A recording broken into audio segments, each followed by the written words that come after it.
Salve, pessoal. Então, eu gostaria de continuar a nossa discussão de semiótica hoje e na continuidade eu queria retomar o tema que nós lançamos lá na sessão passada, que é o tema da experiência universal. E eu queria explorar um pouco mais agora dentro do contexto específico da experiência universal, o que significa a formação desses artefatos culturais, que nós chamamos de representações, né?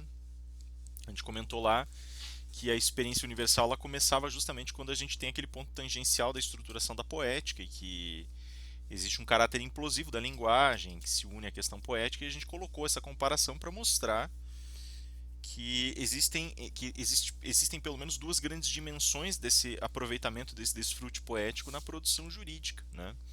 Um deles sendo o caráter efetivo de implementação e o teor da praxis da decisão, e o outro deles sendo esse caráter de intensificação procedimental e material dos direitos que acabam criando um efeito análogo ao efeito que nós temos na organização prática do texto poético, né, que acaba se tornando, digamos assim, uma expressão modular de um determinado tema. Ali também a decisão ela quer ser o modelo fundacional de um determinado tema, né? Isso tudo nós vamos aplicar aí nos casos de hoje que estão lá no finalzinho.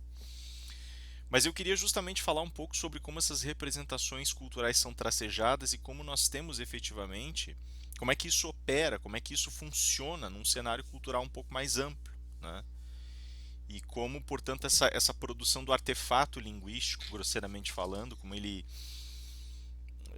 como essa relação implosiva da linguagem que unifica conteúdo à forma e que eventualmente vai nos colocar diante da possibilidade de exploração de elementos binomiais informacionais, escolhas e seleções de alternativas de opções, vai acabar nos levando inclusive a situações e ações que permitem, digamos assim, uma espécie de reforço e às vezes até mesmo uma espécie de auto-engano no que diz respeito à formulação de traços culturais. Né? Então, um pouco.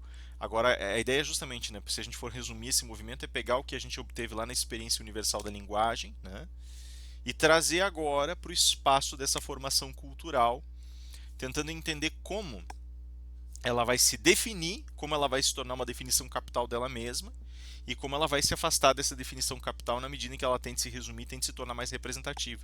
Né? Então aqui a gente vai na realidade observar um pouco da contradição dos temas da representação. Né? Como a representação enquanto tal vai dando consciência de si mesma naquele movimento, lá atrás a gente falou daquele movimento de repetição constante da linguagem até a perda do significado e a manutenção do gosto. Agora a gente vai fazer o mesmo movimento, vai produzir a mesma escala, só que na produção dessa escala nós vamos aqui tratar mais especificamente sobre uma eclosão para além desses limites da representação, né? E ao invés da gente falar sobre essa permanência do gosto, a gente vai falar um pouco sobre o significado dessa tensão que o gosto gera e que vai permitir uma superação de determinadas classes ou categorias culturais, tá?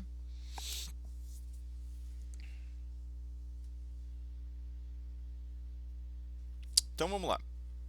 Agora a gente tem aqui a questão então, que é a abertura, digamos assim, do nosso tema, né? Ela vai começar a mesclar um pouquinho da obra aberta com partes do Apocalípticos integrados, vai fazer um desenho, ele vai fazer alguns saltos que vão um pouco mais para longe aí no contexto reflexivo da, da nossa atuação jurídica e da nossa atuação filosófica, né? E a gente vai também se servir de outras obras, né? Algumas que inclusive coincidem com as citações aí que o Humberto Eco faz, né? Ele, quando abre a obra, né, quando ele abre o Apocalípticos Integrados, ele lança uma brincadeira inicial que é justamente essa brincadeira da oposição desses dois grandes temas, né? Que ele está colocando ali justamente como contemplações possíveis diante de uma disposição escatológica, né? Daí você tem basicamente um abismo, que é o abismo do fim das coisas, e esse abismo do fim das coisas ele te gera duas possibilidades. Isso aparece inclusive na cultura popular, né? Aparece de maneira popularizada. A gente for olhar para os anos 90, né? Eu comentei já com vocês lá atrás, aparece popularizado no conjunto de representações artísticas mais leves, que vão colocar justamente as grandes cenas, né? Vão colocar em cena, desculpem, vão colocar em cena o discurso apocalíptico como sendo o discurso do fim das coisas, daquele fim destrutivo das coisas, e a integração como sendo a possibilidade de salvação através da interconexão, né?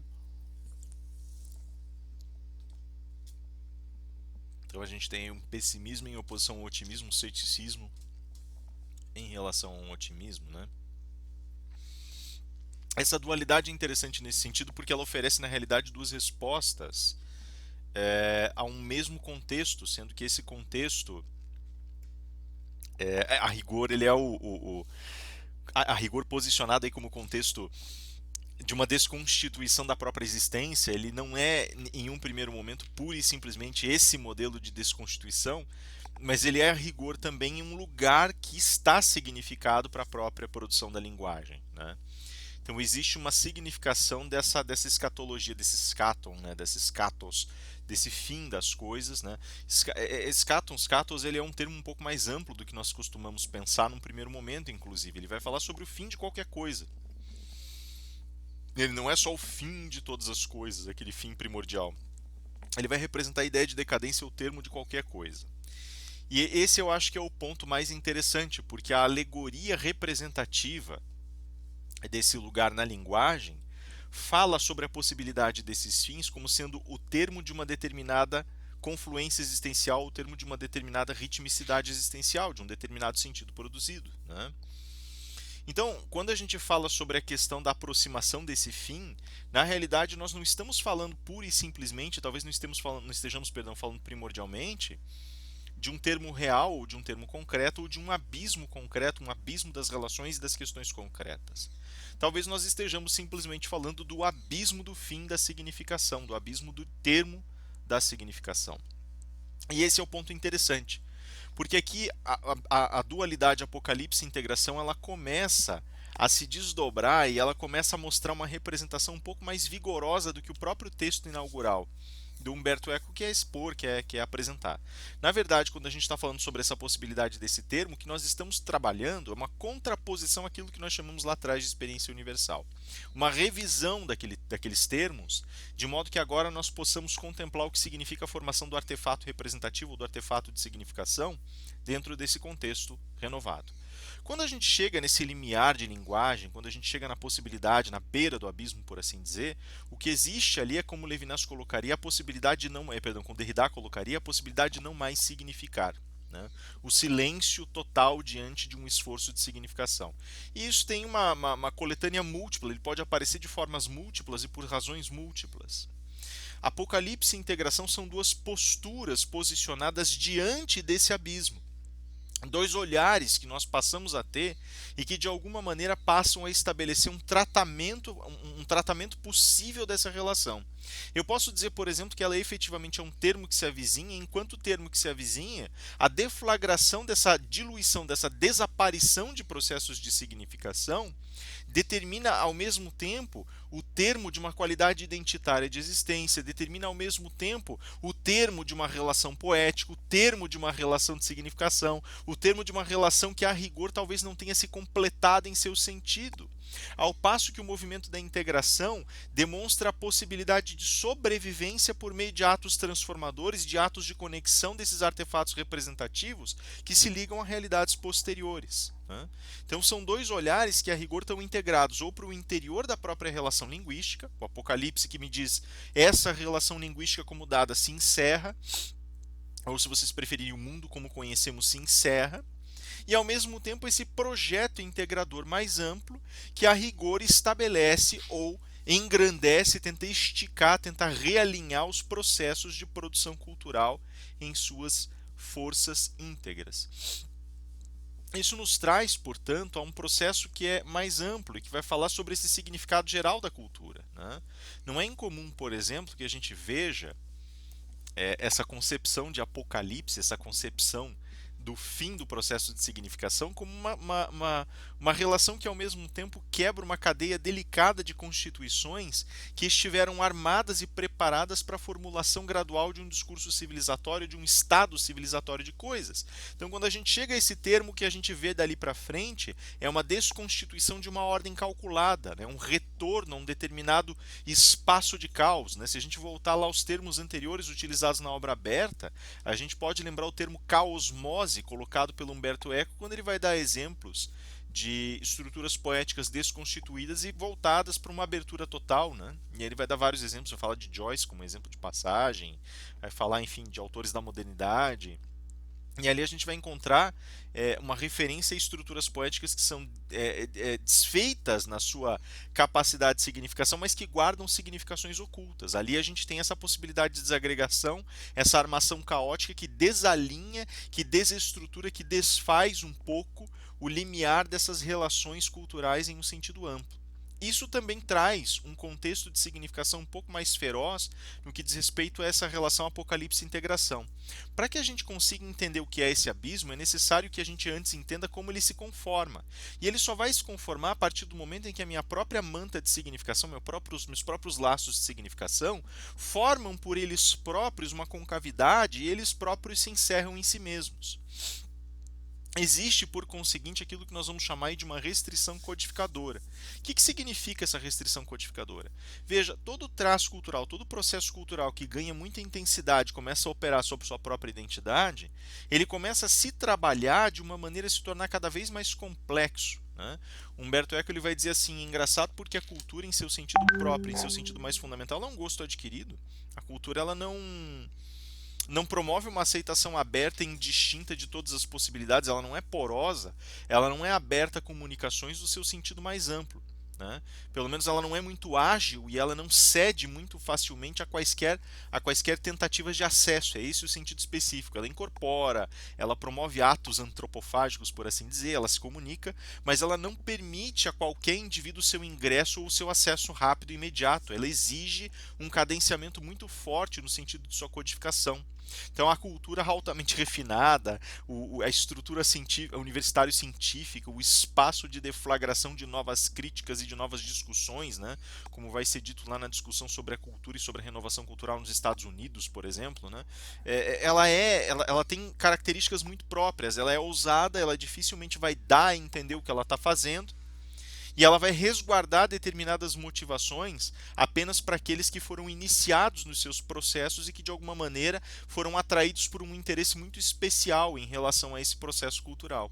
A gente volta aqui para uma velha discussão, se a gente for trabalhar basicamente como órbita central da discussão cultural a arte, a gente retorna imediatamente ao ponto da leitura nietzschiana que vai dizer lá pelas tantas, olha, a rigor o processo de produção artística ele é um processo que está implicado para uma discussão entre artistas sobre o que significa a própria arte. O espectador ele participa, mas participa de uma forma muito mitigada, muito parcimoniosa, né? E ele tem que se esforçar muito para poder participar dessa discussão, para poder compreender os processos que estão acontecendo. Ele não é o processo cultural e o processo de arte, nesse sentido, eles não são processos acessíveis. Né? Então, por isso, existe uma rede de codificações. E ela aparece de várias formas. Né? A gente falou ali, por exemplo, que existia né, no âmbito da experiência universal um esforço propriamente dito para você criar um modelo exemplar, uma peça exemplar de expressão de determinado conteúdo na linguagem. De alguma maneira, é o que acontece aqui. A cultura ela tenta, de alguma maneira, restabelecer através do código o espaço de apresentações exemplares de determinadas verdades, e para isso ela depende de um aprofundamento e de um refinamento cada vez maiores. Né? Então aqui a gente tem essa restrição, esse contexto dessa clivagem, dessa concavidade que encerra a própria cultura em si mesmo. Né? Isso também significa que o circuito cultural passa a ter um caráter de exclusividade.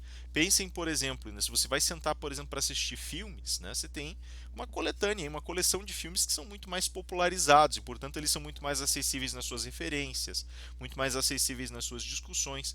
Em contrapartida, tenta sentar para assistir um Tarkovsky, por exemplo, aqui são os que eu mais aprecio, né, que eu estou citando, mas assiste, por exemplo, um Tarkovsky, um Lynch. Lynch é interessante porque ele tem as cenas do Lynch elas são feitas para um aprofundamento, né? É mais ou menos como se você olhasse pelo tempo, pela permanência de uma cena, sempre tem algo a mais para você ver ali, né? Ou você olhar, por exemplo, é, enfim, né? Se olhar, por exemplo, a filmografia do Woody Allen tem algumas coisas a explorar ali também, dentro da construção dessa arquitetura mais neurótica dele, você olhar um Ingmar Bergman que tem, né? Então ali você tem que estar preparado para você poder ingressar na produção que está diante de você. Uma obra literária da mesma maneira, quanto mais ela está voltada para o eixo cultural, mais difícil de acessar ela vai ser. Então ela tem ali um espaço muito reservado. E isso também significa que ela cria personalidades e cria grupos de adesão segundo o seu próprio modismo, segundo sua própria leitura, né? De alguma maneira, isso significa também que existem grupos que têm acesso e que têm, e vocês já vão entender onde eu quero chegar com isso dentro da construção do direito, mas que têm acesso e que têm o privilégio de desfrutar, de dialogar, de produzir, de atender ou atentar para os circuitos de recepção desses modelos. E isso é o mais curioso, porque isso significa que o diálogo cultural é um diálogo fechado, ele não é democratizado, né? A gente pode falar, por exemplo, que em determinados momentos da história a cultura ela foi afetada principalmente por grupos da nobreza, que eram aqueles que tinham acesso e o instrumental necessário. Em outros momentos, em outros momentos eles eram afetados pelos mecenas, né? Pelo mecenato. Em outros momentos por quem tem ou por quem teve recursos materiais para poder acessar esses espaços. E não só no sentido específico de poder desfrutar desses objetos de arte, se apropriar da produção da arte, digamos assim, mas também e sobretudo no sentido de poder ter um preparo próprio para acessar esse espaço, né? Por exemplo, a música, eu acho que é um dos exemplos mais vivos de peça cultural, de universo cultural, lugar cultural, no sentido de sua restrição. A música erudita ela sempre foi caríssima, ela é, por natureza, uma música cara, né? É, lógico, existem experimentos aí que desviam um pouco e tentam democratizar isso um pouco, mas em geral, assim, se a gente for olhar aquela música erudita, a música clássica erudita ou a música romântica erudita, elas são músicas de caráter orquestral, usam muitos metais, usam muito cordas, usam muito piano, passa a ser, portanto, um tipo de música muito caro, né? E, e um pouco por conta desse grau de elevação, desse esforço, dessa auratização do processo de produção musical, a gente acaba vendo, a gente acaba deparando ali com um espaço muito, muito privilegiado, tanto no sentido da produção quanto no sentido da organização espacial e material, né, dessa produção. Eu já devo ter comentado com vocês, por exemplo, o significado da música orquestral nos Estados Unidos e como essa música orquestral não apenas foi considerada até o final do 19, início do 20 como um tipo de música extremamente dedicada ao centro da cultura e, portanto, a um espaço de privilégios próprios, que inclusive se tornaram gradualmente privilégios raciais, sempre. Eles gradualmente não, eles foram desde o início, né? Depois é que isso foi sendo desfeito, né?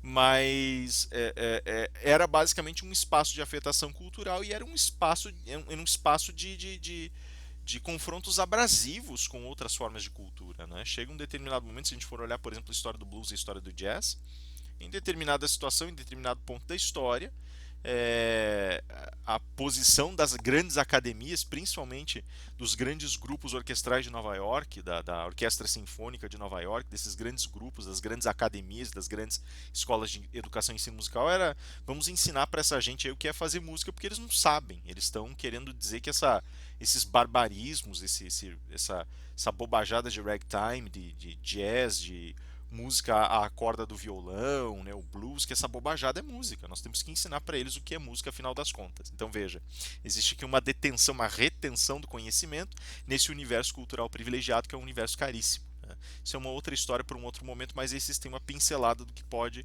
aparecer. E agora a geração desses modelos, né? Ela começa também a gerar a apropriação e a instrumentalização de certas arquiteturas comunicacionais que vão permitir aqui a expansão cultural. Então você começa, na realidade, a operacionalizar dentro da própria cultura elementos que vão estabelecer o alcance e elementos que vão tentar implicar a maneira dessa cultura ganhar espaço, dessa cultura vencer fronteiras, dessa cultura alcançar dimensões de ampliação, né? Então aqui, por exemplo, nesse caso da orquestra em Nova York, a gente tem um exemplo claro aqui, clássico, né? A gente tem o exemplo, a gente tem observações de grandes escritores que vão falar sobre boa literatura ou má literatura, né? Uma das grandes discussões, estava folheando esses dias agora, comentei inclusive numa das sessões de filosofia, uma discussão que existe entre Thomas Mann e um advogado de Lübeck, né, que fica bravo por conta do retrato que ele faz da cidade e dos seus cidadãos, e compara o Thomas Mann ao Birsa, né, e as caricaturas que Birsa fazia da vida dele no exército e tal. E ele vai dizer, não, isso aí é literatura de baixo calão, é sensacionalismo literário, né? Não tem, né?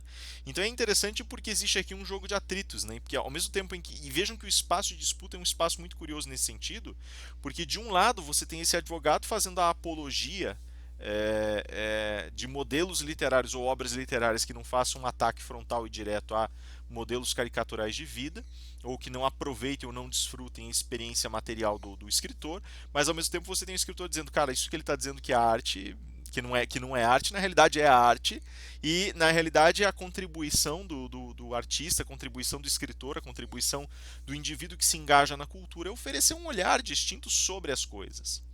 Esse modelo, esse momento, ele é crucial. Porque ele significa basicamente que o insumo, a matéria propriamente dita da produção artística, não reside especificamente na capacidade que o artista tem de criar realidades extraordinárias. Pensem, por exemplo, ou criar situações extraordinárias, mas sim no olhar que ele tem sobre situações que já são repisadas e rematadas, sobre circunstâncias que ele explora do real, sobre hipóteses que ele levanta em cima de elementos que tenham uma concretização e um agarre real. A gente já falou sobre isso antes quando a gente falava da criação de mundos. E agora, no estado atual de coisas, o enraizamento que esses traços culturais trazem começa a demonstrar que a produção de significação não pode ser independente dessa experiência. Mais do que isso, no momento em que nós falamos sobre a formulação de instrumentos comunicacionais específicos, a organização desses instrumentos vai gerar chaves conceituais, vai gerar elementos e vai gerar invenções inteiras que tentam trabalhar a noção do significado dessa expansão cultural. E agora ela vira um jogo perigoso.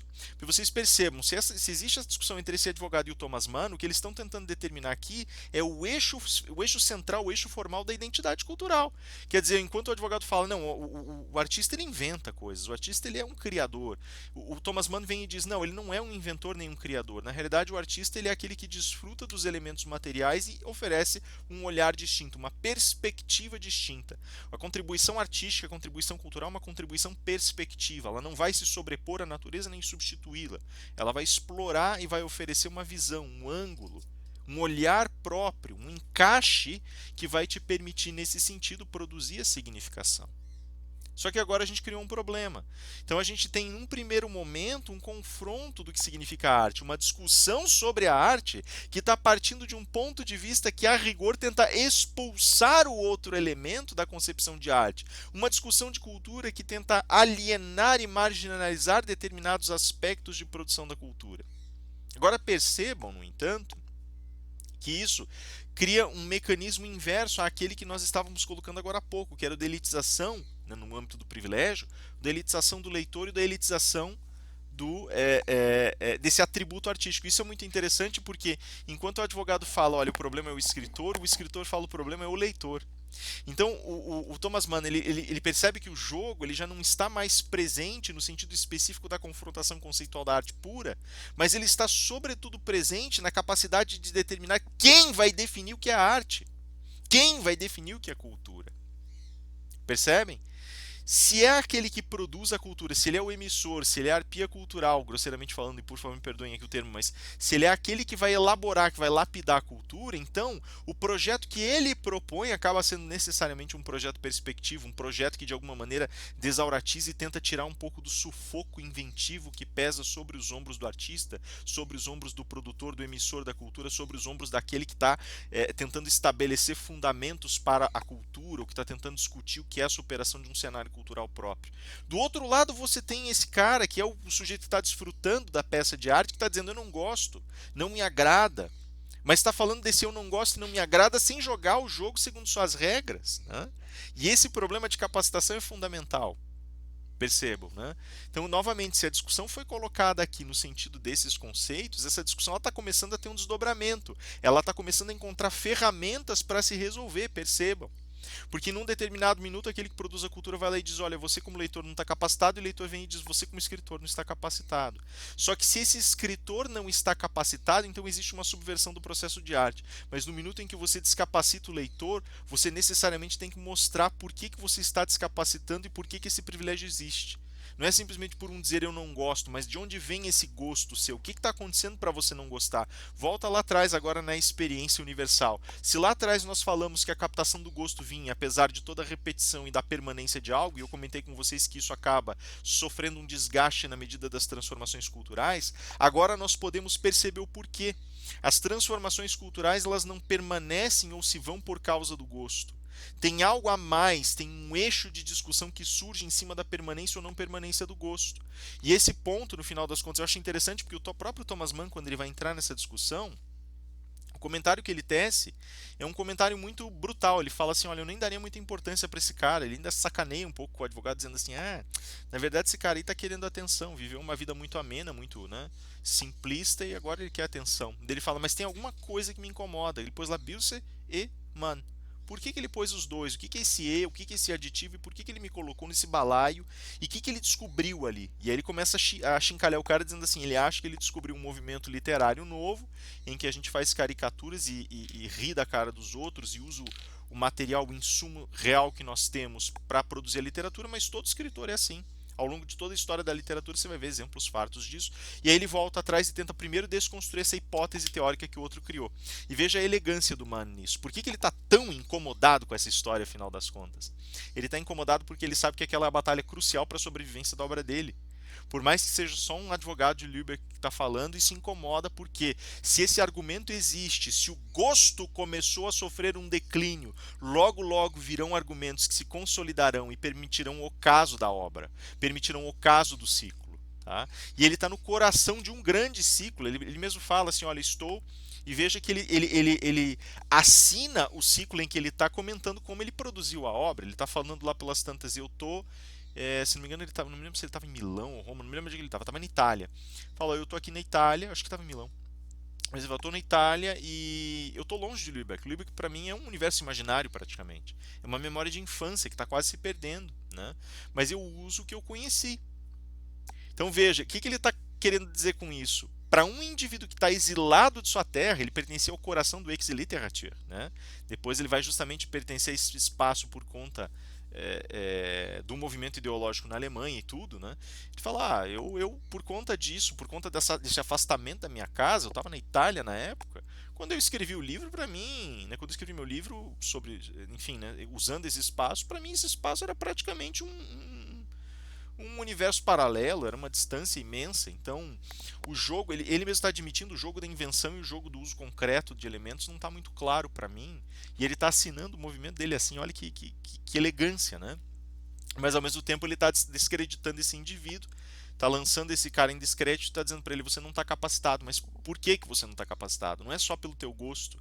A questão é como o teu gosto está sendo transformado. Você não tem desagrado pela obra porque a obra seja ruim, porque existe aqui um ciclo estético que se encerra, mas você tem a sensibilidade de entender que esse ciclo estético, o seu gosto só vai se justificar em sua decadência se algo velho falece e algo novo entra em seu lugar. Se isso se torna de alguma maneira e cai no popular, como Humberto Eco vai colocar, como algo de mau gosto. Né? Se isso vai virar o mau gosto ou vai cair no mau gosto. Mas se não cair, não tem como você superar, cara. E ele fala: não é uma questão de mau gosto, é a pinimba que você tem. Você se sentiu especialmente ferido porque aparece lá um sujeito que provavelmente tem os seus traços, um advogado que tem os traços comportamentais seus, ou de algum parente, ou de algum amigo. Você se sentiu ofendido e resolveu que ia atacar a obra por conta disso.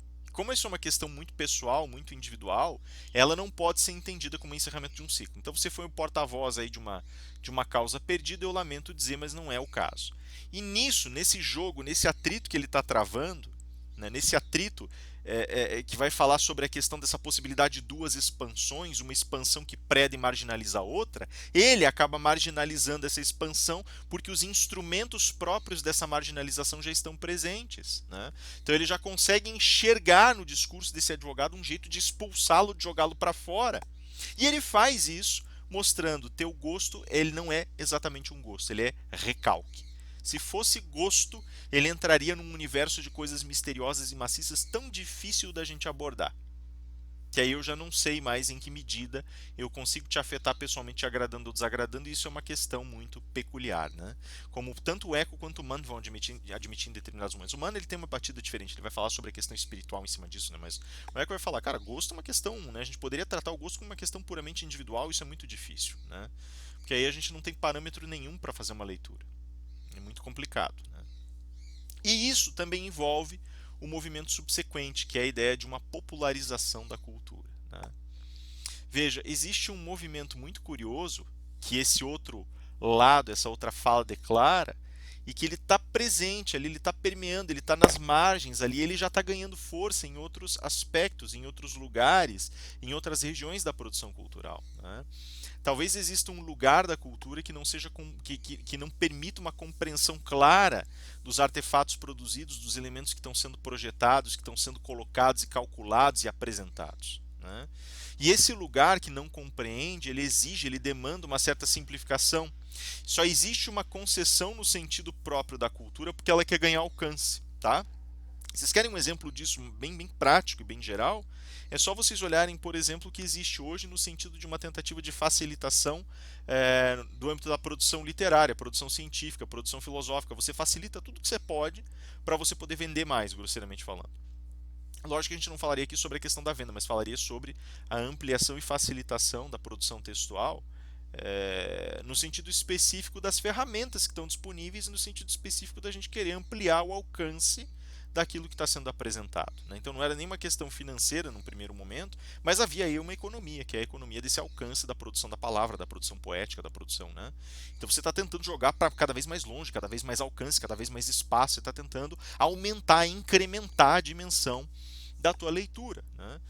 Humberto Eco, curiosamente, vai se servir ali de um ponto, de um posicionamento muito interessante, vai dizer assim, o grande drama da popularização do texto surge com a imprensa, né? Não é nem com a tecnologia, com a televisão, né? Não tem nada disso, né?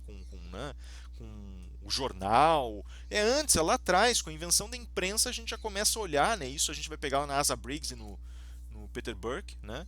A gente já vê eles mesmos colocando lá, nossa, isso aqui é uma revolução literal, né? No sentido cognitivo, no sentido da produção da linguagem, no sentido da produção literária, e nesse caso aqui ganha tal alcance e ganha tal prospecção que começa a insinuar de fato a tentativa dessa simplificação. De nada adianta você começar a publicar cada vez mais livros, né? E começar a tentar esparramá-los para todos os lados, se eles são muito caros ainda assim, porque são muito longos, muito grandes, ou se eles exigem uma capitalização intelectual muito pujante, porque daí um número muito pequeno de pessoas vai ter acesso e vai suprir, vai exaurir aquilo ali muito cedo, muito rápido. Então você começa a achar alternativas, né? Alternativas ao texto bíblico, por exemplo, que você quer divulgar cada vez mais, então com traduções, com reduções textuais, com atalhos textuais, com um jogo de imagens. Você começa a achar atalhos para outras obras, outras obras de teor literário, então você começa a tentar trabalhá-las de uma maneira um pouco mais leve, mais suave, né? Humberto Eco menciona ainda, por exemplo, o hábito que se adota, principalmente no 19, de você produzir pequenos textos que são versões de si mesmo. Então você lança lá uma historieta que tem geralmente aquelas delícias novelísticas, né? É aquele prazer culpado do leitor, né? E que vai colocar lá dramas, vai colocar muito sangue, muita paixão, muitos conflitos que são desses conflitos que a gente vê mais popularmente, né? Aqueles conflitos ao estilo tribuna, né? E aí a gente vê nesses, ou então, aquilo que eles começaram a chamar em determinada época de penny dreadfuls ou penny awfuls, né? O Humberto Eco não vai mencionar especificamente isso, mas esses são basicamente os folhetins que são ancestrais dos dos Penny Dreadfuls aí, que depois são os ancestrais dos comic books, né, dos quadrinhos, né? E aí você começa a trabalhar outras formas de linguagem de modo que elas ganhem agilidade e popularizem as narrativas. No caso dos Penny Dreadfuls e dos folhetins, você tem lá, por exemplo, no começo do folhetim, você tem história inteira explicada. Olha, desse caso em que fulano e ciclano tem uma narrativa trágica e o falecimento gera lá um espírito furioso que vem se vingar e consegue se vingar. Agora nós mostramos o assassinato, né? Coisas do gênero, né? Daí as histórias elas vão sendo publicadas em várias versões e o alcance se aumenta tanto que elas começam a se redescobrir, se reestruturar para esse interesse, né? A gente pode falar depois do comic book no século XX como os primeiros tipos de publicação seriada que foram construídos a partir de 30, 40 ali, que foram ininterruptas, né? Então você começa a sentar, você quer ler, por exemplo, quadrinho, você começa a ler esse ano, se o quadrinho emplacar, você pode ler pelos próximos 20 anos, se você quiser, porque eles não vão parar de publicar, né? Então você tem aí, isso começa a modificar inclusive a própria estrutura da narrativa, a própria estrutura da linguagem, começa a mesclar forças linguísticas distintas, tudo em nome dessa popularização. E agora começa a existir um contraponto de influência na cultura. E isso é o interessante. O Humberto Eco vai dizer assim: isso deixou de ser um movimento cultural, passou a ser um movimento para a anticultura. Né? Porque o movimento cultural ele é um movimento de apreciação e um movimento de reserva, ele é um movimento de cautela e de instrução cuidadosa dos instrumentos internos que vão estruturar esse todo, né? esse apanhado cultural. E, no entanto, durante esse processo todo, a cultura ela se torna muito mais fluida e, além de se tornar mais fluida, ela se torna universalmente acessível. Então você passa a ter influências, as identidades já não são mais construídas da mesma forma, a movimentação com a mescla dessas linguagens passa a trabalhar de uma maneira mais resumida, implosiva e econômica. Né? A economia é uma nota muito forte desse modelo de popularização cultural, sobretudo ao longo dos séculos XIX e XX, né?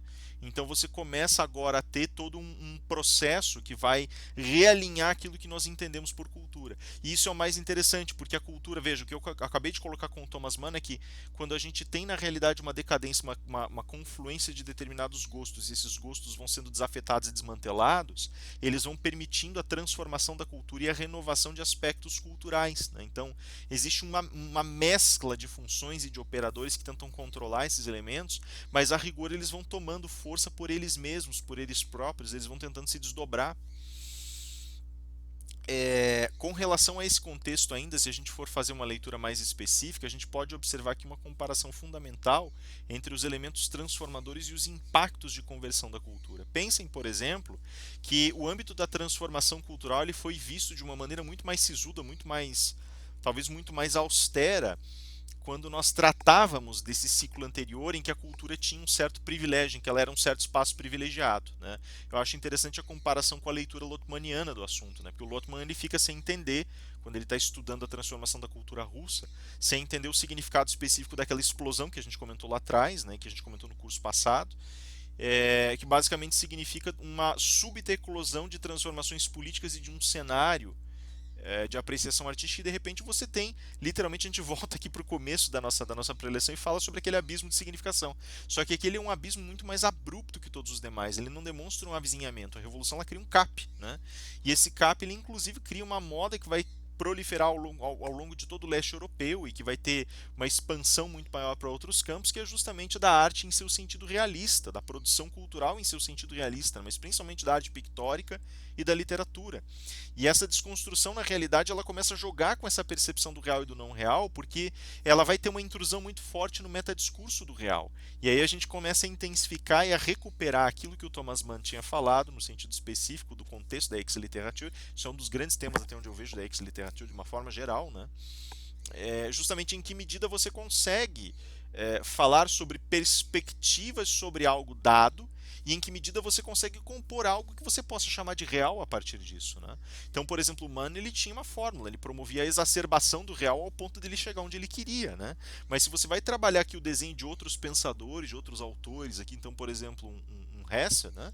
Ele não está tão interessado em trabalhar uma perspectiva do real, mas ele está mais interessado em fazer uma leitura espiritual antes de fazer uma leitura do real. Né? Ele tem uma envergadura espiritual própria, uma envergadura ideológica própria para ele poder promover os trabalhos dele. Né? Você tem distinções, então, muito graves na disposição e na proposição desses textos, desses trabalhos. E agora o desenho que você tem no sentido dessa transformação cultural, ele envolve também, por conta dessa transição, uma celeridade maior dessa transformação e um contexto específico de algo que poderia ser chamado uma transformação meramente aparente. Talvez a cultura já não se transforme mais, porque em sua ossatura as suas estratégias permanecem as mesmas. É interessante, por exemplo, a gente fala lá sobre esse realismo, num sentido mais específico, e esse abismo final, como sendo uma grande transformação, como sendo uma efetiva apropriação da arte para que ela tenha sentimentos mais fortes, para que ela tenha uma capacidade expressiva mais profunda, aquele negócio todo, né? É, se isso realmente acontece ou não, se isso realmente toma parte ou não, é uma outra história, né? Eu francamente acredito, e acho que a maioria das pessoas que tem contato aí acreditam que não, né?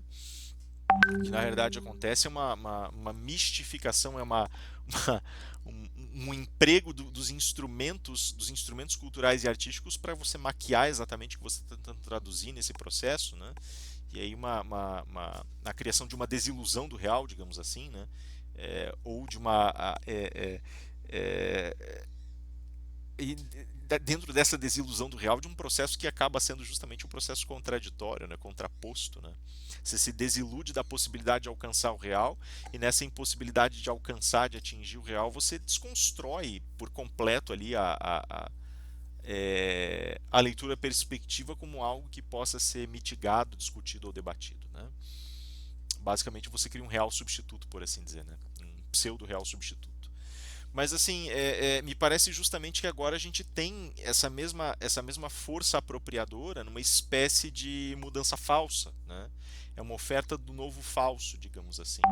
Então, quando a gente começa a falar sobre esse processo transformador, antes a cultura estava sendo discutida num nível íntimo em que ela realmente estava debatendo seus propósitos e estava transformando seus propósitos de uma maneira mais intensa. Agora ela passa, na realidade, a um serviço que é, antes de tudo, o serviço de como ela é recebida e menos o serviço de como ela é produzida, né? Como o eixo da discussão virou, como ele mudou, a gente passa, na realidade, a ter essa transição.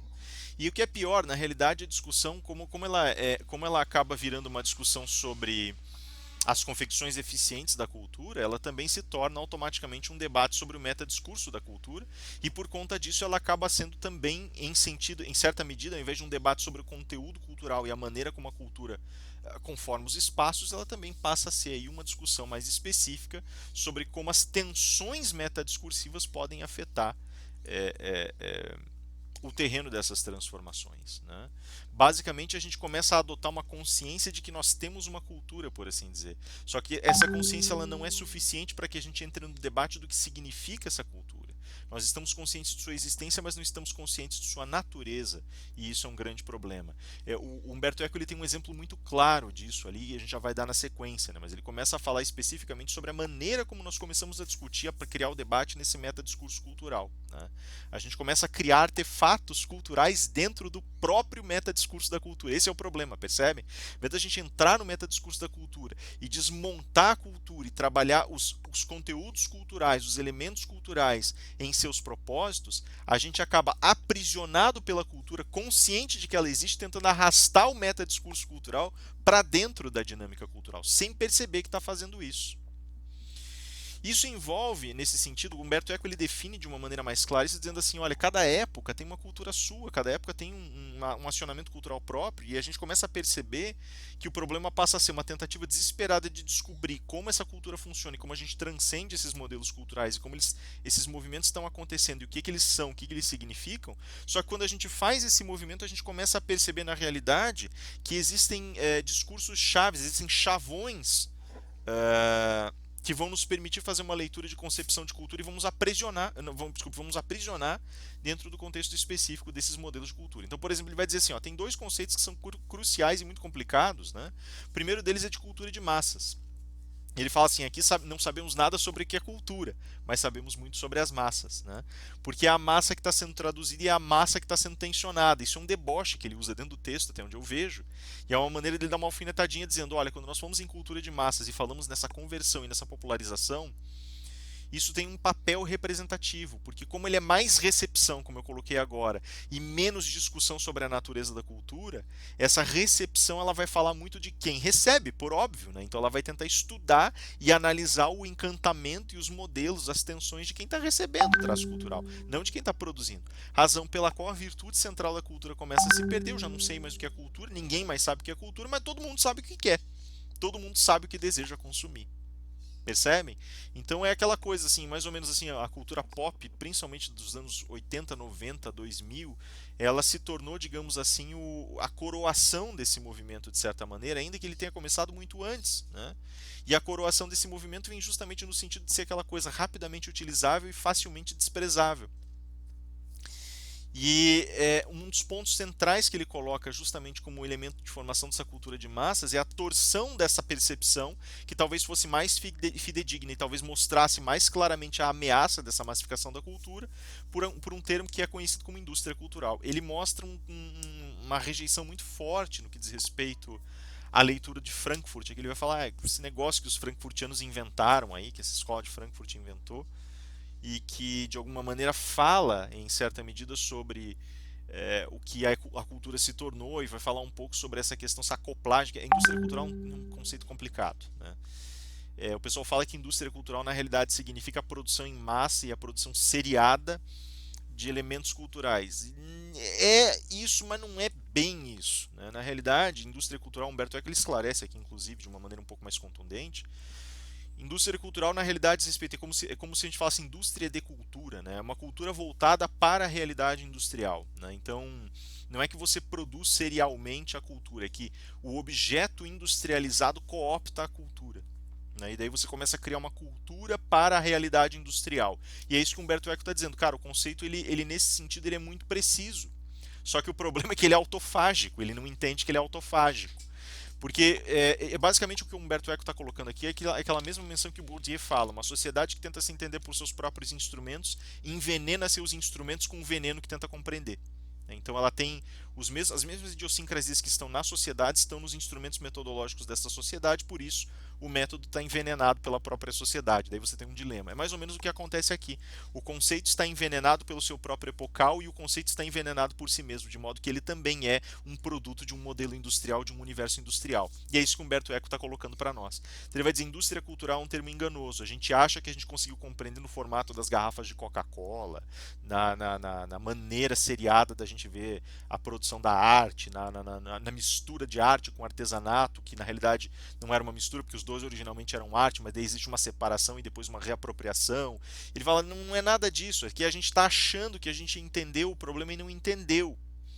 Na verdade, o que acontece é que o conceito de indústria cultural denuncia o processo de organização industrial de uma sociedade de repetição, de uma sociedade fragmentária, de uma sociedade da perda de consciência, por meio dessa deflagração da discussão. Olha, há uma cultura que está sendo produzida com base na perda de consciência de processos industriais que eu não consigo enxergar em sua totalidade. A arte estimula, incentiva, é alimentada por isso e é produto disso.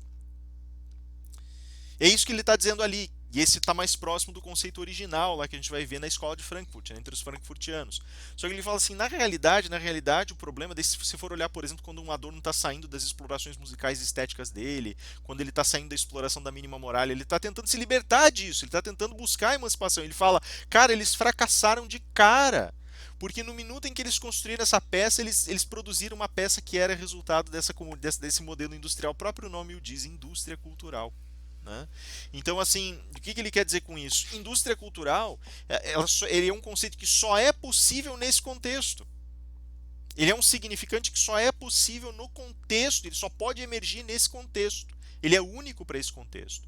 Não só isso, mas também ele não se presta a ser uma ferramenta de compreensão clara. Porque ele está basicamente dizendo: olha, de todas as coisas que produzimos, inclusive esse conceito, todas elas são produto dessa mesma serialização. Então, quando ele diz assim: tá, e como é que eu tomo consciência então para além da serialização? Olha, eu estou te dizendo, não há mais, eu estou te dizendo que houve aqui o encerramento dessa falta de consciência porque nós descobrimos a serialização. Não.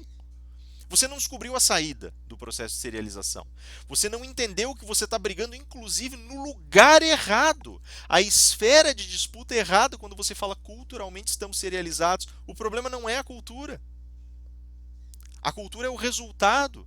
O problema é a serialização em si. Então não é o problema, não é a cultura serializada ou a serialização como causa, como causa desse mal cultural. O problema é a serialização enquanto elemento cultural. Percebe? Então eles chegaram a um ponto com essa indústria cultural, não passaram desse ponto e ficaram presos ali. E agora já não tem mais saída. Então ele fala: isso aqui é uma peça da época. Isso aqui é o engano que foi criado pela cultura de massas. Então ele fala assim: se a gente tivesse discutido cultura de massas, teria sido mais frutífero, porque o termo cultura de massas ele não dá grandes contribuições, mas ele mostra pelo menos que não sabemos o que é cultura, mas que entendemos o que é massa. E a gente agora mostra que a gente, na realidade, a cultura ela saiu da sala faz muito tempo. Né? Ela já não está mais dentro de um contexto próprio de discussão. Tá, mas então como é que eu retomo a discussão da cultura? E é exatamente por esse ponto. A cultura, ela só entra em discussão, ela só entra em termos específicos quando ela está se avizinhando de sua perda de significação. É quando ela está sentindo seus últimos suspiros que ela luta mais desesperadamente. O Lotman colocou isso como uma provocação discursiva. Eu provoco o discurso cresce. Aqui o que o Eco está falando não há provocação externa. Quando você vê os teus últimos suspiros se avizinhando enquanto cultura, você começa a lutar mais bravamente. Mas ao mesmo tempo você sabe que é uma batalha perdida. Percebe? E aí ele fala, ó, daí você vai ter duas posturas possíveis com base nisso. Né? Uma postura que é a postura apocalíptica e outra que é integrada. A postura apocalíptica ela admite de uma vez, ó, acabou, é isso, não tem mais por que continuar, encerrou-se, desceram as cortinas, acabou, isso é um fim de uma cultura. Qual teria sido a saída mais madura no âmbito da indústria cultural, talvez? Teria sido dizer, olha, acabou, a cultura serializada chegou, é isso, nós temos que discutir a serialização e o ocaso da serialização na cultura. E se a gente parar para pensar bem, ó, esse é um texto de 68, se não me engano, a gente parar para pensar bem, o texto do Humberto Eco, né? A gente pode voltar mais atrás ainda para a noção de indústria cultural e para o grande debate que aconteceu ali sobre desauratização da arte, entre Walter Benjamin, essa galera toda ali que estava basicamente na época na muvuca do crescimento do nazismo e tal. E, cara, se você for levar em consideração tudo que passou, tudo que aconteceu desde então, quando a gente chega nos dias de hoje, a gente já percebe o ocaso da serialização. Você vai dizer, não, mas o mundo é serializado. Cara, não. Não, isso é um pedaço de cultura, isso é um excerto de cultura ainda utilizado para tentar criar uma nova forma, para tentar gerar, digamos assim, uma nova forma de acomodação cultural. Né? Existe uma contra-serialização cultural, ela apareceu, ela foi visitada, ela foi entregue para as massas desde os anos 90. Você é um indivíduo, como indivíduo você tem direito de ter acesso a movimentos expressivos. Na década de 90 a gente não tinha tanta possibilidade de expressão artística, nem a possibilidade de expressão comunicacional, então eram bens. Né? Olha, você pode ter um carro que demonstra a tua individualidade, uma veste, uma roupa que demonstra a tua individualidade, expresse-se, seja radical e assim por diante. Hoje em dia o que eu te vendo são caixas de ferramentas que vão te permitir fazer expressões artísticas ou quase artísticas das coisas. Eu estava conversando com o Gabriel ontem, a gente comentando assim, eu falei para ele, eu preciso tentar trabalhar um pouco mais com esses aplicativos de exposição artística, design e tal. Ele falou, não tem, o Canvas faz tudo hoje, né? Não precisa muito, né? E ele tem razão, o Canvas faz, mas veja, o Canvas é justamente um desses canais. Olha, tipo, você não precisa necessariamente de acesso artístico próprio, você não precisa estar desenhando numa mesa de edição, numa mesa digitalizadora ou coisa que valha, né? Você pode utilizar o Canvas para fazer para necessidades pontuais, você pode usar o Canvas. Percebe? Então a gente já chegou num outro lugar, que é o lugar da automação, é o lugar da expressão desse fond individuel, assim, essa expressão falsa da individualidade, esse jogo desse ocaso literal de uma expressão artística ou cultural propriamente dita. Assim, a cultura ela chegou a um ponto hoje em que ela está se discutindo contra o último grande abismo, que é o abismo da aniquilação da cultura como algo humano, cara. E ainda assim vai haver algo depois como cultura. É uma cultura inumana, uma cultura não humana. Né? Ou antes, uma anticultura não humana. Cara, isso é fenomenal. Então veja, a gente saiu de um ciclo e ingressou em outro. Né? A gente transcendeu esses ciclos. E agora o problema que o Humberto Eco insiste em colocar é, no minuto em que nós insistimos nessa história da massificação da cultura, nós passamos chutados os momentos, os modelos de cultura que estão sofrendo essa transição e nós não dialogamos mais com a possibilidade de uma cultura. Não temos mais como dialogar. Né? Outro exemplo que ele dá, que ele puxa aqui como um exemplo interessante, foi um exemplo que eu já meio que puxei ali, só que ele trabalha por outro ângulo, né? Ele vai trabalhar pelo ângulo do além do homem. E ainda faz piada com a história brincando assim, olha, ele fala do super-homem, né? Ele fala, se existe um super-homem nietzschiano, e esse super-homem estava auratizado para controlar seu próprio destino, discutir sua própria questão moral, ele estava em contraponto frontal com aquilo que o Adorno estava colocando na saída da mínima muralha, com aquelas expressões que estavam colocadas lá por Adorno, Horkheimer, Benjamin, pelos frankfurtianos de uma forma geral, e ele, de novo, ele vê com maus olhos, ele vai dizer assim, essa bricolagem, esse monte de teorias soltas que os frankfurtianos colocaram, que não são teorias culturais na realidade, né, mas que são pontos vagos de afetação cultural, e talvez não transcendam isso, mas o além do homem, esse super-homem nietzschiano, ele tem uma capacidade extraordinária, sobre-humana de agir, e essa capacidade sobre-humana, ela é devolvida mais ou menos como o juiz Hércules, né? Ou como juiz, né? Como o juiz Hércules do Dworkin, né? Ele tem essa capacidade sobre-humana de atuar e, portanto, de promover grandes revoluções morais, que vão ser, portanto, também grandes revoluções culturais. E, no entanto, esse indivíduo ele está incapacitado pelo seu meio num primeiro momento, né? Mas ele está lá tentando, ele está lutando para fazer isso. Ele brinca assim: o resultado moderno do super-homem nietzschiano é o super-homem no quadrinho, né? Ele é a contraparte, né? É o que o Nietzsche fez assim como uma discussão cultural sólida, que é esse super-homem, esse indivíduo que transcende barreiras, que está além de uma ponte, que está operando para uma benignidade, para uma elevação cultural propriamente dita, que está trabalhando para uma reelaboração das estruturas e do mundo, que está trabalhando para uma emancipação da humanidade, ao contrário daquilo que o marxiano fala sobre a tomada de consciência de classe, veja que ele está contrapondo aqui os dois elementos frontalmente, né? Na verdade, agora substituído nesse novo super-homem por aquele que tem todo o poder do mundo, e ele brinca assim, mas ele não estacionaria o carro dele no lugar errado, ele não faz nada. Ele tem toda a capacidade do mundo, ele compreende mais, ele tem um olhar mais claro, ele tem um olhar mais vivo sobre as coisas, mas não faz nada com isso. Nada. Ele foi inutilizado pela sua própria correção moral. Né? Então ele fala, é isso que é a popularização, é poder, mas não fazer. É não atrever-se. Né? E esse é um ponto central justamente da arquitetura cultural nesse sentido. Ao invés dela ter a ousadia de transcender, ela permanece encilhada e cerrada nos seus próprios motivos. Por isso eu falei, existe uma falsidade transitória quando a gente fala sobre os movimentos continuados da cultura popular. Se a gente voltar para o tema do apocalipse da integração, é exatamente isso que ele vai dizer. O que é o apocalipse? O apocalipse é trazer o desfecho mesmo. É arriscar, é trazer esse desfecho, essa desconstituição para a constituição das coisas novas, para a possibilidade de reabertura, é a superação. Né? É isso que é esse olhar para o abismo e se encarar o abismo com força e se sentir ferido e contaminado por ele. É você entender finalmente, né? Quando o Nietzsche fala desse olhar sobre o abismo, eu penso que ele tinha isso em mente, apesar de não ter citado textualmente. Né? Quando você olha para o abismo olha de volta para você. Não é uma questão de um fundo moral em que você se degrade, se denigre. É também. Mas também existe algo ali, ó, quando você percebeu que o fim se avizinha, meu amigo, você sabe que aquilo ali vai ser o seu fim. Ele não é o fim das coisas apenas, ele é seu fim. Só que as coisas estão inertes mergulhando no abismo. Você não. A você foi dada a consciência de perceber o que se avizinha. A você. Percebe? Então você se tornou responsável pelas suas ações. É isso que ele está dizendo. A partir do momento que você faz, você tem obrigação de fazer. Você tem, não é uma obrigação moral, perceba, mas você tem um compelir, uma força geradora de sentido, uma instância humana que te obriga a agir, que te compele a agir. E ele vai dizer justamente que a arte popular fala, olha, isso é muito bonito, mas é a título ilustrativo na arte popular. Não serve para nada. Não serve para nada, só serve para reiterar o ponto de vista. Olha, há algo mais além, mas esse algo que está mais além volta domado, tranquilo, sereno, porque afinal das contas esse é o melhor dos mundos possíveis. Sim? Esse tráfego que ele promove está justamente aí. Então, ao invés de você ter o agente transformador na cultura, você passa um estado de imobilidade. E é exatamente isso que ele vai dizer. Cara, o processo todo de organização da civilização aparece quando o apocalipse te obriga a encarar o abismo, mas quando essa ideia de integração imobiliza as coisas. É isso que ela é. Ela é o acovardamento, ela é 10 passos para trás e aquela ideia de você se amarrar em cima do que você tem. Integração nos salvará. Né? Nós, integrados, transcenderemos os limites que fazem a decadência da cultura. Nós salvaremos as estruturas que já estão podres. Olha, às vezes a questão não é nem você ficar fazendo gambiarra remenda, é chutar a estrutura e deixar cair de uma vez.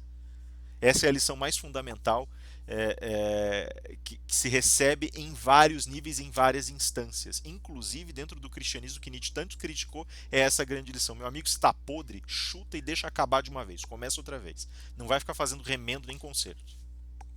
Joga fora e começa de novo. Percebe? Esse é o problema. A espécie humana, de uma forma geral, né, ela tem esse transtorno, que é essa tentativa desesperada de se manter dentro de determinados limites. Ela não consegue transcender determinados hábitos ou determinadas rotinas, em muitas ocasiões. Desculpe, e esse temor acaba gerando um pouco desse refreamento. Né? Isso gera, ao mesmo tempo, uma imobilização civilizatória. Cara, isso é sinal de decadência. Você veja só, por exemplo, uma coisa que eu acho muito interessante, assim, mas é muito, muito. Eu vou pegar aqui um exemplo de um personagem do Machado de Assis, Rubião, né? Rubião era um romântico. Então, Rubião é um romântico meio, né? Ele não tinha uma ossatura moral própria do romântico nesse sentido, do homem que romantiza as coisas, né? Rubião ele se apaixona pela esposa de um colega dele lá, e resolve que quer ficar com a mulher por toda a lei, mas ele não toma grandes ações porque ele cria um romance platônico ao redor disso. A mulher e o marido percebem e começam a usar o cara e começam a arrancar a grana que ele tem aos poucos, fingindo a possibilidade de sedução e de fuga dos dois, mas ao mesmo tempo mostrando um impedimento. E quando a grana acaba, acaba o romance, por assim dizer. Né? Grosseirissimamente falando, tem toda uma série de reviravoltas, mas ele era lá, né? A exemplo dos bons personagens maçardianos, um funcionário público que gostava de suas meditações metafísicas, né? Amava suas meditações metafísicas. Se eu bem me lembro, faz muito tempo que eu li esse livro, mas é por aí. E aí o Rubião ele basicamente adora se alimentar de textos, de livros. É mais ou menos como um Dom Quixote, né? É, assim, tão esforçado, tão forçosamente, tão esforçadamente lido por Thomas Mann, por tantos outros, né, e tal, e revisto em suas sinuosidades literárias. Um Dom Quixote, por exemplo, nada mais é do que o resultado propriamente dito de uma autorreferência, de uma autofagia civilizatória. É você começar a olhar para os teus textos, para os louvores, para as grandes questões da tua civilização e louvar essas grandes questões como ídolos poderosíssimos. Enquanto todo o mundo decai ao teu redor, você está procurando respostas em lugares que nunca vão te dar respostas.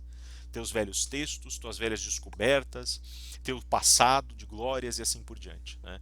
Então, dentro desse contexto, a gente tem a imobilização civilizatória como um dos grandes problemas. O caricatural, nesse sentido, ele surge exatamente como a exacerbação dessa decadência. E os estados decadenciais próprios que estão colocados aqui, quando eles são delatados, evidentemente eles ferem aquele brio civilizatório. Né? Então aí começa toda a saga, por exemplo, de um Falstaff em Shakespeare, né? Como sendo o retrato de um sujeito que tinha lá seus muitos defeitos, apesar de ter algumas qualidades, tinha lá seus muitos defeitos, e aí a gente começa a ver os grandes defeitos civilizatórios que começam a aparecer dentro dessa produção é, cultural. Né? E esse receio de transformação acaba virando uma forma de resistência, uma forma autofágica, bastante autofágica de resistência. Isso nos traz ao tema central das nossas discussões, que é o direito, e como o direito começa a se entender enquanto dimensão cultural. Veja, o direito, evidentemente, a gente falou aqui sobre o direito primeiro sobre uma perspectiva linguística, né, enquanto repositório de linguagem e exercício ou esforço resultante da comunicação, e por isso nós aplicamos muitos dos princípios da semiótica dentro do campo jurídico. Não só isso, mas também a apropriação desses campos, ela nos permite, de alguma maneira, analisar e estabelecer algumas formalidades e algumas leituras mais claras a respeito do que significa o direito como cultura. O direito enquanto cultura ele é traço, é resultante de todo um processo epocal evidentemente colocado. Né? O Uncócio ele diria o seguinte, que o direito enquanto cultura ele tem um ponto de fissura. Né? E esse ponto de fissura ele vai ser um lugar de alijamento dessa cultura em relação a todos os restantes, todos os demais campos culturais. E justamente por isso ele é difícil de compreender. Ele tem, dentro da ideia de um encerramento cultural, um encerramento extraordinário, né? Que a gente poderia colocar, é resultado das circunstâncias de poder, ou seja lá o que for. Eu prefiro dizer de uma maneira mais clara que ele está tentando se conformar enquanto peça autônoma de cultura e, através do ganho de sua independência, está tentando encontrar uma sustentabilidade que talvez não lhe seja possível. Mas ele está ali, de certa maneira, firmando-se dessa maneira independente, através de estruturas procedimentais, através de signos próprios e assim por diante, né? Através de torções, manobras próprias e assim por diante. Né? O direito ele tem uma necessidade de transformação, evidentemente, porque é o único meio dele se justificar enquanto peça cultural. Mas existe também uma recusa de transformação em seu âmago, em seu cerne. E o problema do direito é que, enquanto ele é uma peça de continuidade cultural, a sua cisão mostra a formação fundamental de signos vazios dentro da construção operacional do direito. Eu falo assassinato, o jurista fala homicídio. Eu falo eu falo assalto, o jurista fala roubo, né? Eu falo um soco, o jurista fala lesão corporal. Tá, mas o que isso integra, né? Basicamente são as mesmas coisas. Esses signos eles estão prenhes de significação, não estão? Mais ou menos, eles têm a mesma significação que as suas contrapartes externas e metajurídicas, mas ao mesmo tempo algo foi acoplado e eu não consigo explicar que algo é esse, porque esse algo é simplesmente a ligação ao tipo penal, ao instrumento sancionatório, ao elemento procedimental, e por conta disso há um esvaziamento total desses gestos, dessas rotinas, dessas produções jurídicas. E nesse sentido é muito curioso, porque apesar dos pesares, elas conseguem encontrar uma aura cultural própria, qual seja as motivações centrais do procedimento, as motivações centrais do processo e as motivações centrais dos modelos garantidores desses direitos, desses fundamentos, desses bens jurídicos. Então ali a gente vai encontrar o cerne de permanência do direito e algo que efetivamente traz a possibilidade de preenchimento. Mas o direito ainda continua, em certa medida, sendo vazio. Porque se num primeiro momento ele traz elementos externos e não consegue se preencher deles, num segundo momento seu esvaziamento procedimental acontece porque os seus gestos procedimentais poderiam ser compensados em outros modelos sociais por outras forças, por outras formas extremamente presentes. O próprio Nietzsche fala isso, olha, o modelo de justiça que você aplica é o resultado direto daquele esforço que você determina enquanto aquele que foi vitorioso numa guerra civilizatória que você nem percebeu que estava lutando, provavelmente. Né? Então aí vocês têm todo esse contexto elementar e agora existe, assim, a exemplo da maneira como o direito enxerga a produção discursiva, existe também uma leitura específica de como o direito enxerga a própria cultura. Ou seja, nesse sentido ele está tentando enxergar o contexto que o engloba e que o acopla, mas também está tentando se enxergar enquanto natureza específica de uma expansão cultural. E agora ele começa a tratar desse tema. E a tratativa é uma tratativa muito brutal. Eu peguei aqui 3 exemplos, tem muitos exemplos eu vou deixar para o debate. Eu só gostaria de pegar 3 deles aqui, que são exemplos norte-americanos, né? E estão todos colocados em ordem, porque todos eles levam ali ao último caso, que é o caso da FCC. Então, basicamente, a gente está falando ali sobre a questão da popularização da cultura. Mas tem muita discussão para travar aqui ainda, tá? Eu vou deixar uma parte para o debate e uma parte para a próxima sessão. Aqui eu gostaria só de citar, dentro desse contexto, o que significa, por exemplo, o desenvolvimento cultural propriamente dito, notadamente nas artes e no entretenimento, já que ali a liberdade total de expressão representa 2 forças possíveis: a força integradora, que é ao mesmo tempo o alimento específico daquele posicionamento receptor das massas, e a força apocalíptica, que é uma força de transformação e que impulsiona a transformação numa arte genuína e mais sincera. Percebem? E agora vocês têm aqui 3 pontos, 3 ângulos de enfrentamento central dessas relações. Inclusive esse último caso aqui, que é um caso de 1996, salvo engano, 1990, não, perdão, 1998, enfim, é do final da década de 90 esse caso. Ele acabou, enfim, já vou mencionar mais especificamente, mas ele deveria ter sido revisto, na realidade a Sotomayor que falou sobre a possibilidade de revisão desse caso em sentido mais recente. Mas o que acontece? Como nós temos uma preocupação e uma predisposição a determinada manutenção de eixos morais que não podem e talvez não devam ser suplantados segundo o próprio olhar de uma cultura que desesperadamente tenta se manter e se sustentar, e como a discussão foi popularizada e por conta disso o tangenciamento e as transformações nesse sentido são muito mais jogos de opiniões de massa do que propriamente discussões sobre o eixo cultural, as próprias leis, os próprios rumos que o direito toma nesse sentido começam a traduzir um pouco dessas implicações. Já em 1873 a gente tem uma lei chamada Lei Comstock, a Comstock Law, e essa lei ela determina a destruição, ela estabelece a proibição de circulação e publicação de determinados periódicos, determinados livros, determinadas coletâneas de fotos, imagens e textos, porque elas são consideradas imorais. E esse quesito imoralidade ele já entra aqui no sentido específico, e ainda tem aqui um pé na discussão daquela força apocalíptica que se avizinha e a tentativa desesperada de defender um traço moral. Mas aqui já está se avizinhando uma decadência falência desse modelo, que acaba criando, digamos assim, um desgaste mais fundamental. A gente teve ali uma destruição maciça de obras, tanto de obras de coletâneas de pinturas, de imagens, de fotos, né, demonstrando nudez ou nudez parcial, e textos escritos que faziam a descrição de atos íntimos, né, na produção textual, e por isso acabaram sendo aí destruídos, mas foram milhares, assim, foi da ordem de milhares depois da promulgação e aprovação, depois da promulgação e publicação, perdão, da Lei Comstock, né? Essa lei ela acabou servindo de base para elementos normativos posteriores, como a Communications Decency Act, né? E aí a gente já mudou agora o meio, né? A gente já mudou a estrutura midiática, né? Agora a gente já está falando da televisão. Esse Communications Decency Act ele passa a dar mais poderes para aquilo que é para essa FCC, que é a organização que faz a fiscalização das transmissões de radiodifusão nos Estados Unidos, né, e que, portanto, faz a determinação dos limites morais dessas publicações, dessas formas de divulgação. Communications Decency Act dá poder sancionatório para esse grupo, permitindo a imposição de multas e a eventual restrição de programação dentro do contexto específico de uma escala que eles vão ter e que vai ser determinada ali em determinadas faixas de horário para impedimento de determinados programas televisivos, né? Notadamente aí tentando preservar a saúde moral das crianças e dos adolescentes, segundo o argumento que foi colocado, né? Essa briga com a Pacifica Foundation foi justamente por conta de um programa que teria sido transmitido pela Pacífica, e ele teria contemplado uma especial gama, um especial leque de palavrões. Ele era basicamente, isso é interessante, porque ele era uma discussão, o programa em si, que foi apresentado pelo comediante, era uma discussão sobre o uso de palavras chulas na língua americana, no inglês norte-americano. E ele trabalha isso através de através de um jogo cômico que tem o seu lirismo e a sua graça.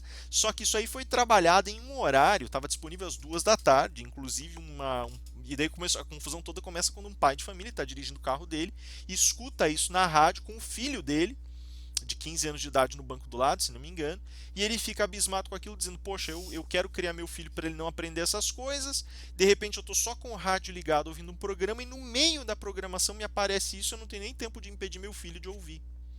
E agora isso começa a envenenar e a viciar a criação, né, que eu estou oferecendo para o meu filho. Isso não está certo.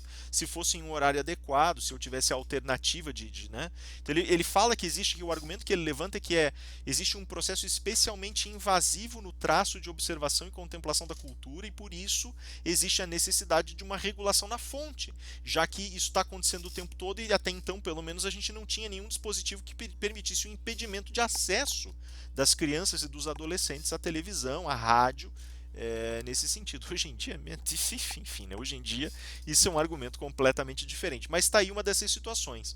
E veja, esse caso, o caso Pacifica Foundation é especialmente sensível porque ele traz à tona uma discussão da semiótica e traz à tona uma discussão cultural. Por mais que ela tenha esse traço de popularização, ela demonstra uma certa preocupação com o que significa um processo interno de formação da cultura. O que significa a palavra feia, o palavrão, dentro desse processo cultural. Mesmo a discussão acabou sendo levantada um tempo depois, quando no sentido aí já no âmbito midiático, de 2000 para frente, né, que o problema migrou por uma série de razões, o sujeito colocou lá basicamente um palavrão, a sugestão de um palavrão, na marca de roupas dele, uma marca de Los Angeles. E daí isso está lá estampado na camiseta, o cara está andando com aquilo para cima e para baixo na rua, e eles falam: isso aqui cria uma deformação moral, né? No público infantil, infanto-juvenil, e pior, é dirigido para eles, né? É uma marca de skate, né? Uma marca, então tem muito skatista, né, adolescente, né, mais jovem, então ataca, acessa especialmente ali, né? E então daí pediram a proibição do uso da marca, e termina que daí entrou toda uma outra carga legislativa, mas disseram assim: olha, tá garantido, né? Só que a garantia daí foi feita por outro âmbito. Aqui a garantia foi feita pela releitura da primeira emenda e pela garantia específica de liberdade de expressão. Tá? Então disseram: olha, na verdade a FCC aqui ela não tem muito alcance regulamentar, existe algo de liberdade de expressão aqui, não tem muito o que fazer, né? Tá certo que realmente o programa estava num horário impróprio, e isso nesse sentido existe aí a possibilidade da gente deliberar pela interrupção desse tipo de transmissão. E aí termina que a decisão judicial veio justamente no sentido de fazer o barramento.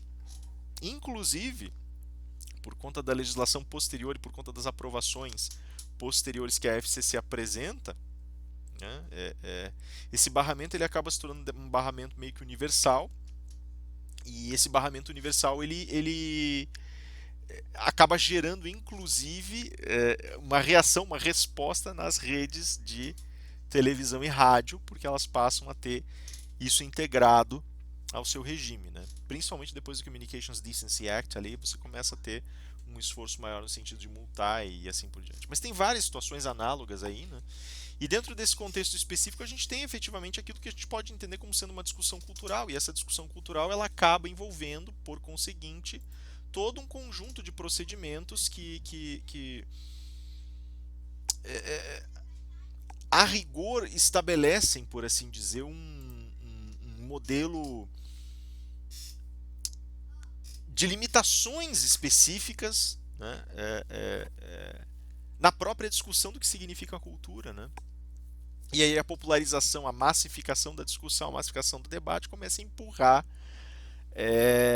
na direção das cortes e na direção desse debate central da cultura toda uma série de leituras, uma série de revisões, uma série de contemplações que a rigor não tem mais, já não tem mais essa mesma aura, esse mesmo campo de debate, mas que a rigor estão aqui colocadas como sendo